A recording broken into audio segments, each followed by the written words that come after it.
Hello, good afternoon. आप सभी तक वीडियो जा रही है? चलिए, आई थिंक वीडियो आने लगी। आप सभी का इन्फिनिटी क्लासेस के ऑनलाइन प्लेटफॉर्म पर स्वागत है। और जैसा कि हमने अपने क्लासेस की कड़ी जो स्टार्ट की है, उसी कड़ी में आज 8वां क्लास हम ले रहे हैं। 8वां क्लास भी मौरोत्तर काल के संबंध में ही है, क्योंकि पिछली क्लास में हम लोगों ने जहाँ पे छोड़ा था वहीं से पुनः वीडियो को स्टार्ट करेंगे। और हमने लास्ट टाइम जो वीडियो देखा था उसमें हमने बात किया था मौरोत्तर काल के बाद देसी जो राज्य थे उनके बारे में बात किया था। अब हम मौरोत्तर काल के बाद विदेशी राज्यों की बात करेंगे।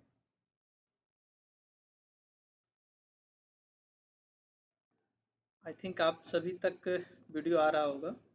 अगर वीडियो आ रहा हो तो एक बार हाई लिख दीजिएगा।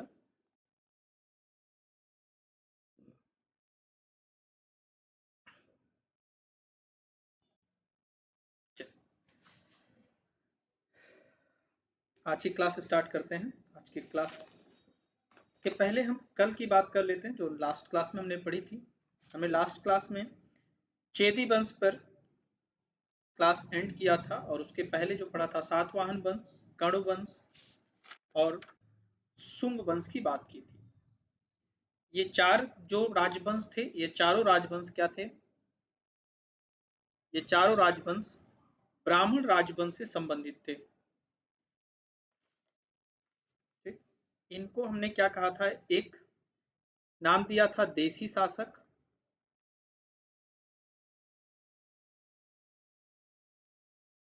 पहला नाम। दूसरा नाम इनको दिया गया था ब्राह्मण राजवंश। इसी कड़ी में आगे बढ़ते हुए हम चलते हैं अपने राम सजीवन शर्मा, हाय, थैंक यू, हाय। राम सजीवन शर्मा जी, निवेदन है कि एक बार वीडियो शेयर कर दीजिएगा। चलिए आगे चलते हैं। हम अपनी इसी कड़ी में बात करते हैं विदेशी शासकों की। विदेशी शासक, और हमने लास्ट वीडियो में भी बात किया था कि विदेशी शासक कौन कौन थे। तो उनमें चार नाम हमने लिए थे।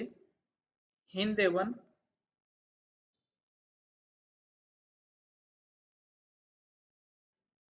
दूसरा नाम बताया था आपको शक, तीसरा नाम था पार्थियन, पार्थियाई या पार्थियन या पहलो, और चौथा नाम हमने बताया था आपको कुषाण, जिन्होंने भारतीय इतिहास पर एक अच्छा खासा फुटप्रिंट बनाया और उसके इतिहास को जो मौर्य काल के बाद सिकुड़ सा गया था उसको फिर विस्तृत रूप दिया था। तो उसी में बात करते हैं पहले विदेशी आक्रमण। ये जो पहला विदेशी आक्रमण है ये क्या है? मौर्य काल के बाद की हम बात कर रहे हैं, या मौर्य काल के समय की बात करेंगे। इनमें हम पहले शासक के तौर पर बात करें तो हिंद यवन, हिंद यवन शासक, हिंद यवन शासक, ये वास्तव में मध्य एशिया से भारत पर आए थे। जो इतिहासकार मानते हैं ये मध्य एशिया से क्या आए थे? भारत पे आए थे। और इनका प्रथम शासक जो था डेमेट्रियन प्रथम, शासक का नाम था जिसने भारत पर आक्रमण किया था, तो वो था डेमेट्रियन प्रथम। डेमेट्रियन प्रथम ने भारत पर आक्रमण किया और 183 ईसा पूर्व,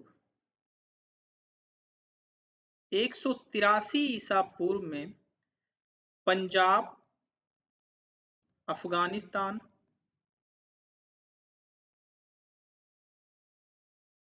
पंजाब, अफगानिस्तान,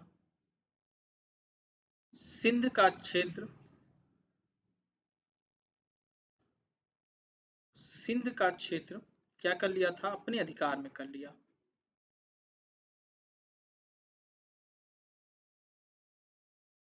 डेमेट्रियन प्रथम ने भारत पर आक्रमण किया और भारत के पंजाब, अफगानिस्तान, सिंध का जो क्षेत्र था उसको जीत लिया और अपनी राजधानी बनाई सियालकोट। तो राजधानी की बात करें तो राजधानी इन्होंने बनाई सियालकोट। सियालकोट, सियालकोट को इन्होंने क्या किया, राजधानी बनाई,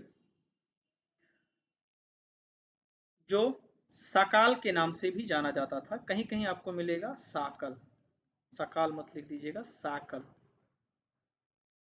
ठीक, तो हिंद एवं शासक डेमेट्रियन प्रथम क्या किया था, भारत पर आक्रमण किया और 183 ईसा पूर्व में पंजाब, अफगानिस्तान और सिंध का क्षेत्र अपने अधिकार में कर लिया।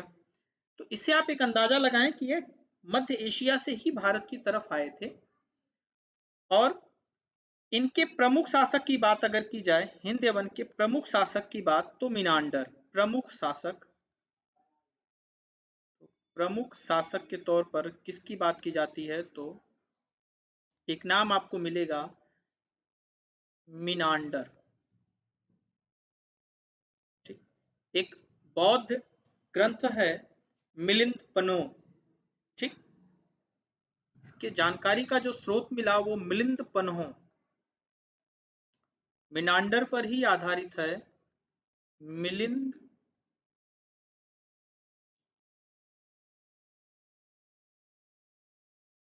पन्हो, इसमें मिलिंद और नागसेन, बौद्ध भिक्षु नागसेन और शासक मिलिंद, मिलिंद व नागसेन, मिलिंद व नागसेन के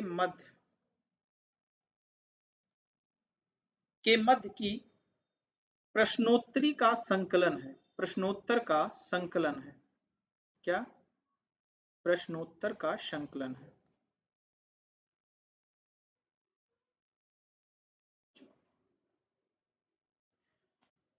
मिलिंद जब शासक भारत में आया तो वो भागवत धर्म का अनुयायी था, लेकिन नागसेन से बातचीत करने के बाद, जब नागसेन से उसकी बातचीत हुई, उसने तरह तरह के सवाल किए, राज्य क्या है, राजा कौन है, राजा का अर्थ क्या हुआ, जीवन क्या है, जीवन का अर्थ क्या है, ऐसे शब्दों की बात की। तो उन सभी शब्दों के नागसेन ने क्या किया, उचित जवाब दिया और नागसेन से प्रभावित होकर मिनांडर बौद्ध धर्म को अपनाया।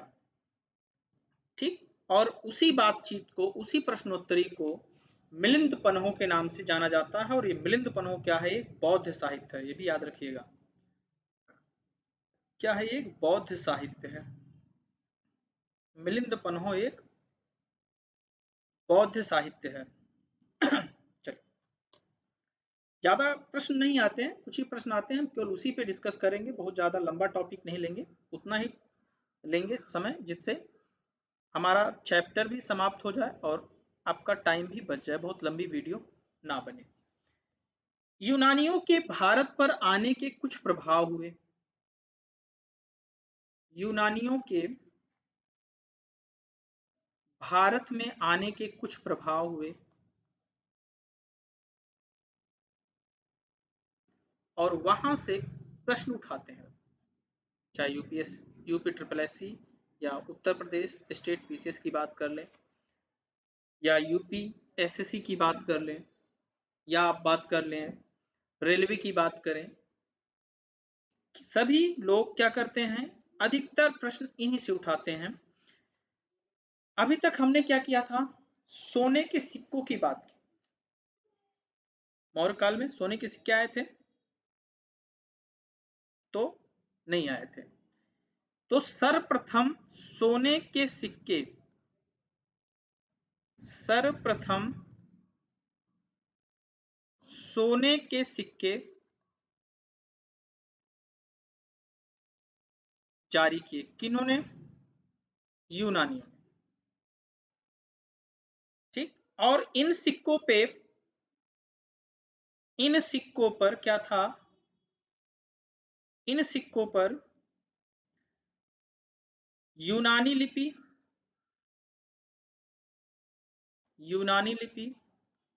व बाद में खरोष्टी लिपि मिली, बाद में खरोष्टी लिपि मिली।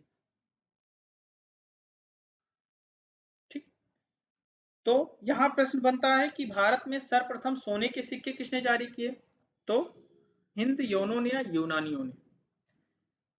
दूसरा, इन्होंने सिक्कों पर काल का और राजा का मुद्रण करना आरंभ किया। सिक्कों पर राजा व काल की जानकारी का अंकन किया,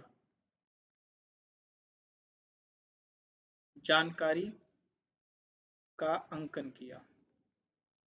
क्या किया इन्होंने, सिक्कों पर राजा व काल की जानकारी का अंकन किया। तो किन्होंने किया,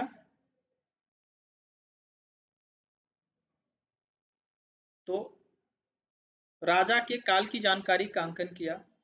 हाँ Ram Sajivan, good morning, good morning sir. Gap करके क्लास मत लीजिए, रेगुलर क्लास चलेगा सर। हाँ राम सजीवन, रेगुलर क्लास चलेगा। थोड़ी सी ब्रॉडबैंड की समस्या है कुछ, और कुछ लाइफ की भी समस्याएं हैं, तो उसको हम दूर कर रहे हैं धीरे धीरे, और धीरे धीरे क्लासेज परमानेंटली रेगुलर ही चलेंगी, क्योंकि हम इसी पे ही माइग्रेट हो रहे हैं, सारी चीज़ों से छोड़ के हम क्लासेज आपके रेगुलर लेंगे, जीएस की क्लासेज। लेकिन आपसे निवेदन है कि एक बार अपने ग्रुप्स में स्टेटस पे एक बार शेयर जरूर कर दीजिए। चल ओके, चलिए ठीक है राम से। आगे बात करते हैं, सांचों के द्वारा सिक्कों का निर्माण भारत में पहली बार इन्होंने शुरू किया। सांचों से सिक्कों का निर्माण की बात करें तो किन्होंने शुरू किया, हिंद देवनों ने। अगला, काल गणना का भी एक विस्तृत उदाहरण यहां पर मिला, जिनमें काल गणना, ये काल गणना जानते थे, इन्होंने संवत का प्रयोग किया। भारत में आकर, इनके आने से भारत में क्या क्या उपलब्धियां भारत को मिली, हम उस पर बात कर रहे हैं। संवत का प्रयोग किया, सप्ताह में 7 दिन की जानकारी, 12 राशियां,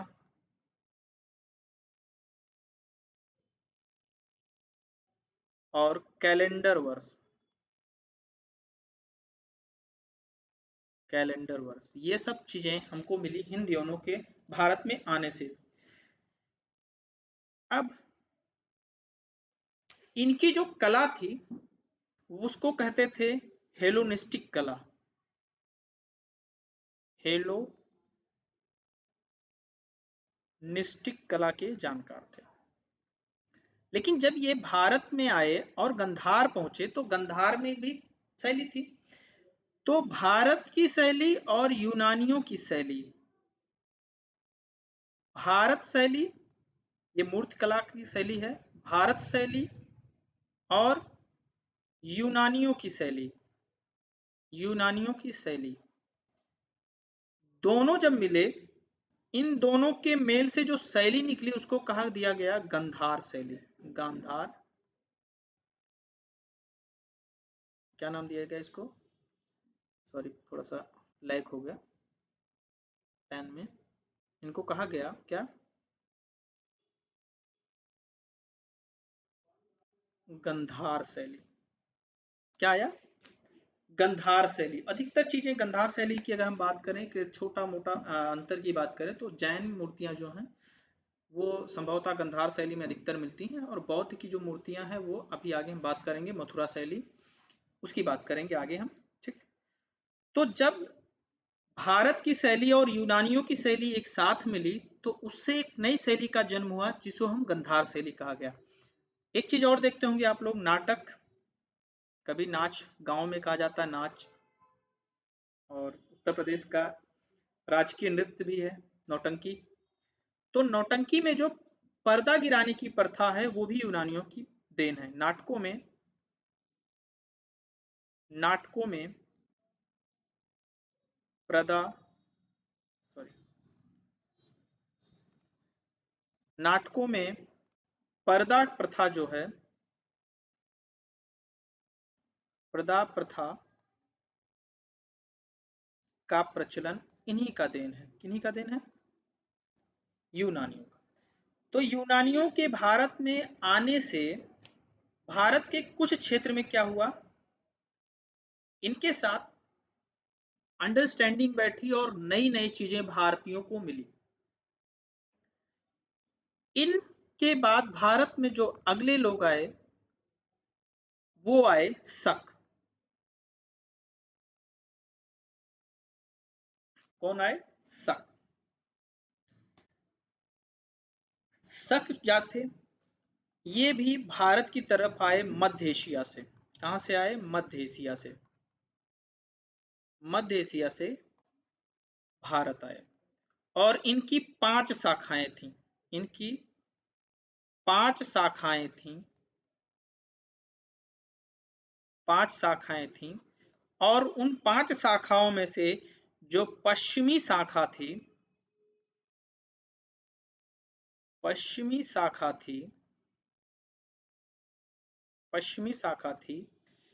वही भारत आई थी।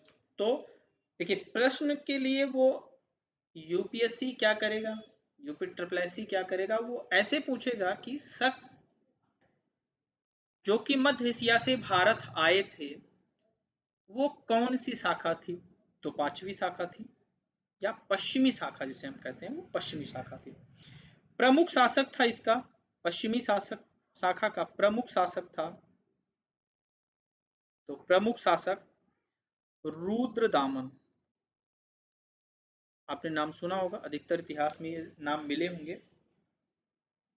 तो पश्चिमी शाखा का जो प्रमुख था वो रुद्रदामन था, जिसने सुदर्शन झील का जीर्णोद्धार कराया।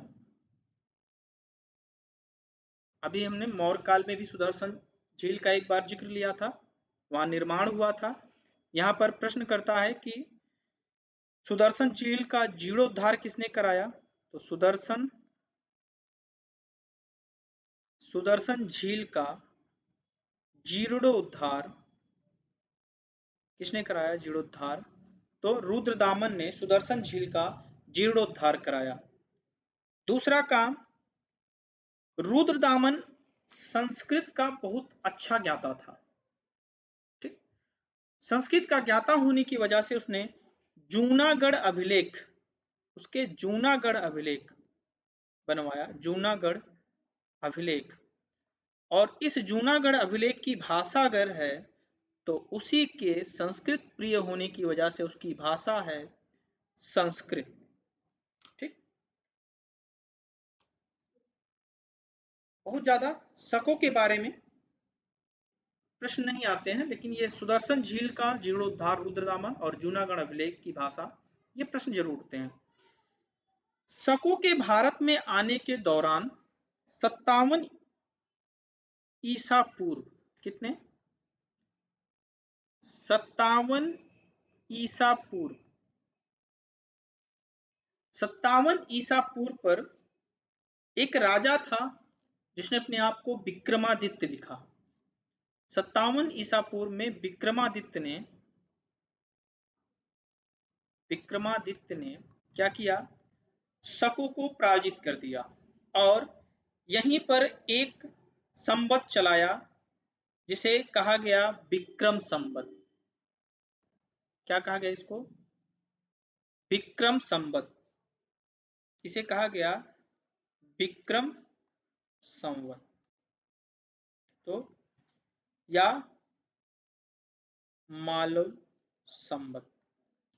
और अगर बात करें तो ये किस देश का राजकीय संवत है, तो ये विक्रम संवत जो है वो नेपाल राष्ट्र का संवत है जिसे 57 ईसा पूर्व में विक्रमादित्य ने मान्यता दी थी।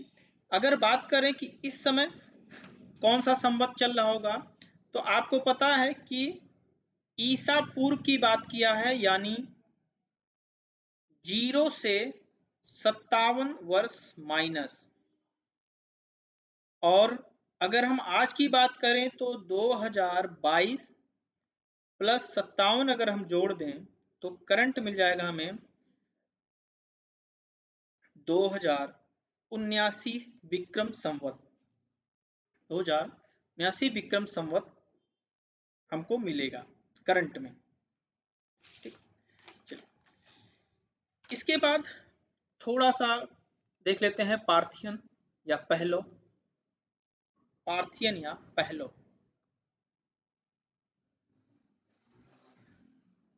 पार्थिया या पहलो, तीसरा शासक हमने बात किया था ना, पार्थिया या पहलो। ये क्या थे एक्चुअल में? ये चीन से थे। पहलो जो, सॉरी हाँ गलत हुआ, ये भी क्या थे, मध्य एशियाई क्षेत्र से ही आए थे, क्योंकि भारत में आने का जल मार्ग जो था वो संकीर्ण था। तो अधिकतर जितने भी विदेशी आएंगे वो आपको क्या आएंगे, अफगानिस्तान के ही रास्ते भारत में आएंगे। इसका संस्थापक जो है, इसका जो संस्थापक है वो है मिथ्रेडेटस प्रथम, और इसके प्रमुख शासक हैं, इसका प्रमुख शासक है, तो प्रमुख शासक कौन है, गोंदो फर्निश। गोंदो फर्निश 20 से 41 ईस्वी तक। ठीक, इन्होंने राजधानी बनाई थी, तो राजधानी इनकी थी तक्षशिला, क्योंकि ये मगध के क्षेत्र पर ही आए थे, तक्षशिला। और इन्हीं के शासनकाल में सेंट थॉमस पहली बार भारत में ईसाई धर्म का प्रचार करने आए थे। ईसाई धर्म का प्रचार करने आए थे। बहुत ज्यादा पहलों के बारे में क्वेश्चन आंसरिंग कभी हुई नहीं है, तो बस इतनी चीजें उनसे पूछा है कि पहलों का संस्थापक कौन है। तो संस्थापक है कौन, मिथ्रेडस प्रथम। और अगर प्रमुख शासक की बात करें तो प्रमुख शासक कौन है, गोंदो फर्निश। उन्होंने राजधानी क्या बनाई थी, तो उन्होंने राजधानी बनाई थी तक्षशिला। और इन्हीं के शासनकाल में एक व्यक्ति भारत में आया था, क्या करने, ईसाई धर्म का प्रचार प्रसार करने। उसका नाम क्या था, सेंट थॉमस। चलिए आगे चलते हैं।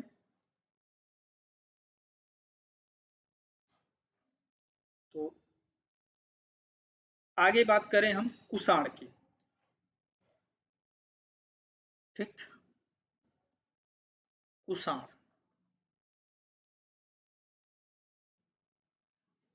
इन वास्तविक तौर पर ये क्या थे, चीन के थे रहने वाले, लेकिन चीन से भारत में आना, हिमालय बहुत बड़ी समस्या। तो इन्होंने क्या किया, वहां से मध्य एशिया की तरफ कूच किया। चीन से निकल के कहा आए, मध्य एशिया की तरफ, और मध्य एशिया से भारत की तरफ आए। ठीक, ये यूची जाति के लोग थे, यूची जाति, इनकी जाति थी यूची जाति। और इनके भी 5 कबीले थे, 5 कबीले थे, जिनमें से एक कबीला भारत आया, उसका प्रमुख था कुषाण, कुषाण कबीला। और इसका संस्थापक था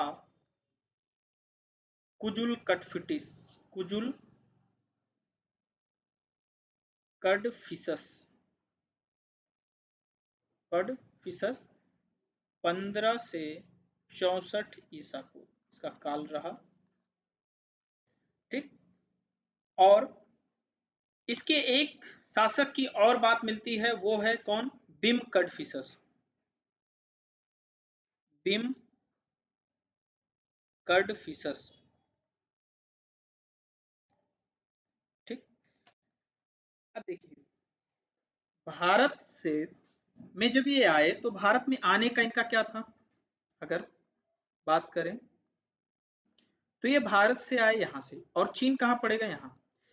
चीन से मध्य एशिया में जो व्यापार होता था उस व्यापार मार्ग को कहा गया रेशम मार्ग।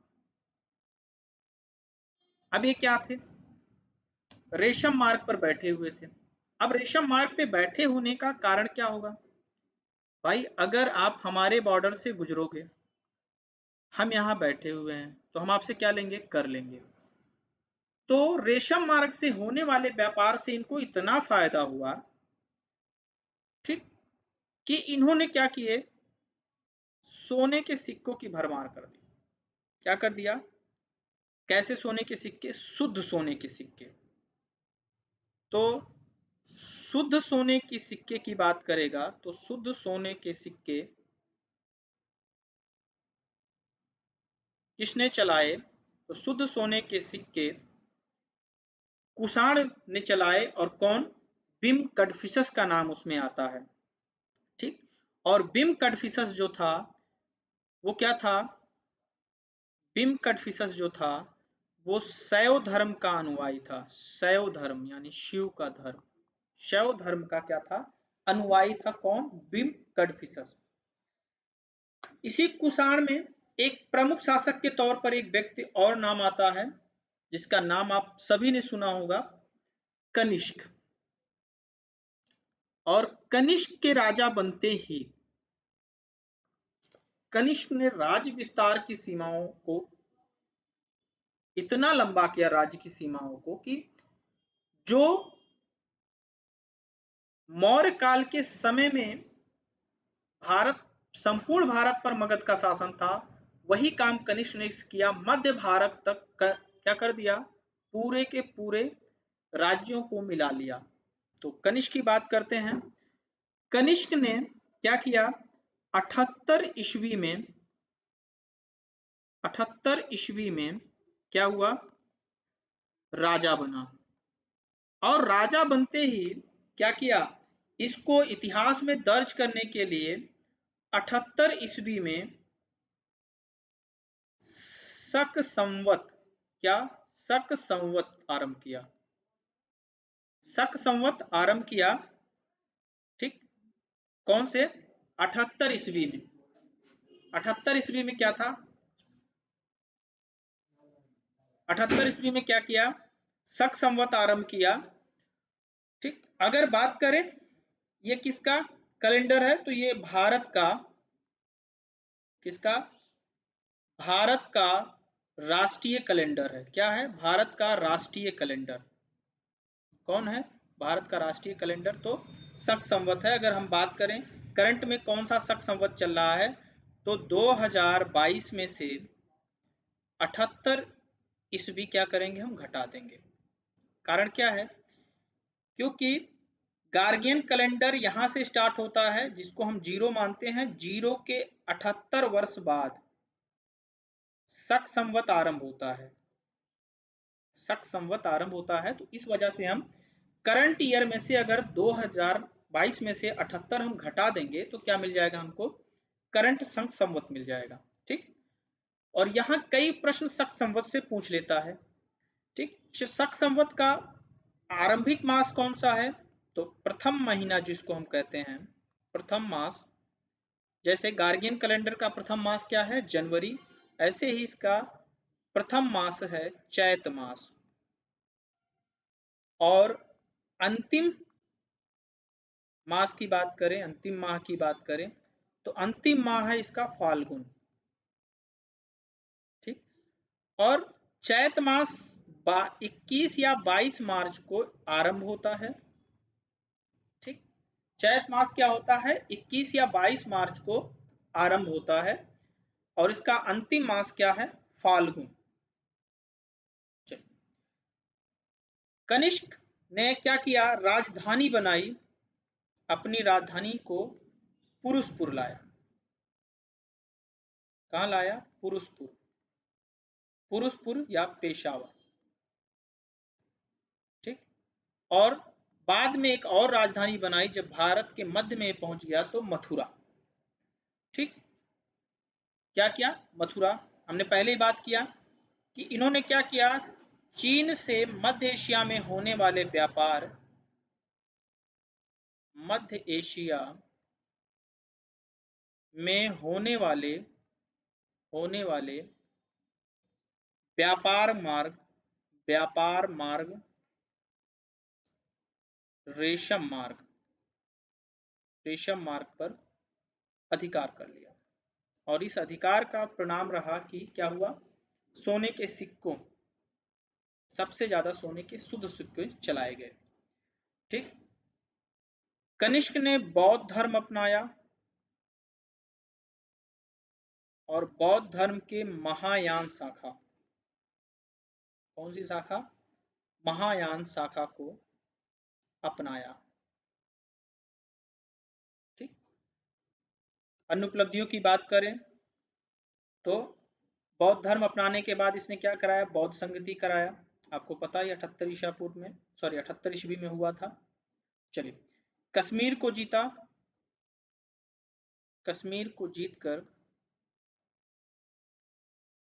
जीतकर कनिष्कपुर नाम का एक नगर बनाया। कनिष्कपुर नामक नगर बसाया।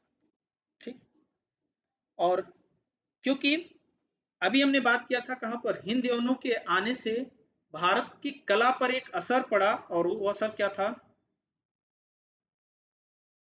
वो असर हमको मिला क्या कि भारतीय कला में विदेशी कला मिक्स हुई और उससे एक नई कला का जन्म हुआ जिसे हम गांधार कला कहें।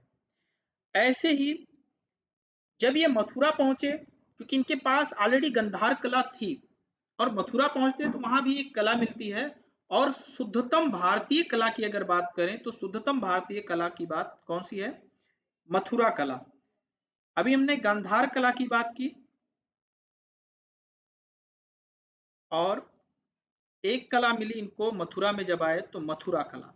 यहाँ पर बौद्ध धर्म से संबंधित जो मूर्तियां अधिकतर मिलती हैं वो मथुरा कला मिलती हैं। तो गांधार कला क्या थी? भारतीय प्लस यूनानी। और मथुरा कला क्या थी? शुद्ध भारतीय कला थी, शुद्ध भारतीय कला थी। ठीक, चल,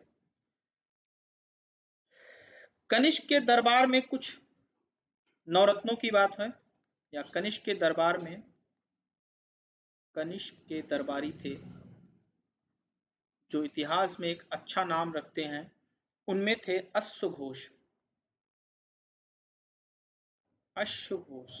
ये क्या थे? बुद्ध चरित्र की रचना की थी इन्होंने, जिसको बौद्धों का रामायण कहा जाता था, कहा जाता भी है बौद्धों का रामायण। क्या है? अश्वघोष द्वारा रचित बुद्ध चरित्र। अगला व्यक्ति था चरक संहिता।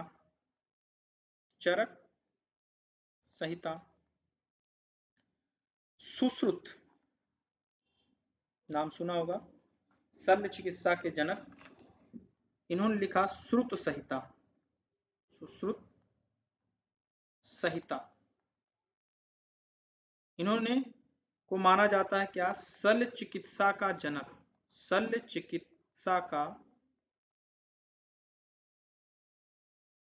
जनक किसको माना जाता है? सुश्रुत को।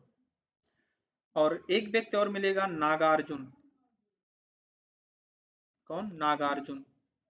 क्या था? शून्यवाद सिद्धांत के जनक थे। शून्यवाद सिद्धांत के कौन थे? जनक थे। ठीक, अब यहां एक प्रश्न आपको करके थोड़ा सा कंफ्यूज करेगा। प्रश्न करेगा, सर्वाधिक मात्रा में तांबे के सिक्के जारी किए थे। तो सर्वाधिक मात्रा में अगर कभी बात किया तांबे की, सर्वाधिक मात्रा में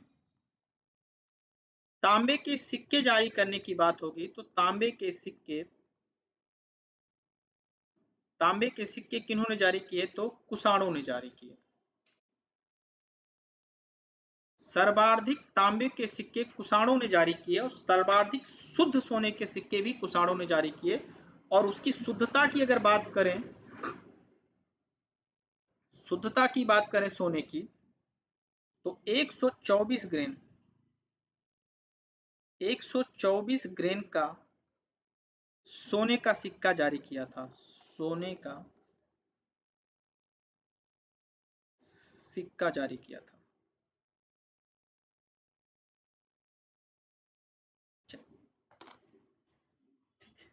ये लास्ट था हमारा। इसके बाद की कल की टॉपिक पर हम बात करेंगे और नेक्स्ट वीडियो में उस पर आएंगे। और अभी तक के लिए आप सभी को गुड बाय छोटा सा, और मिलते हैं नेक्स्ट वीडियो में।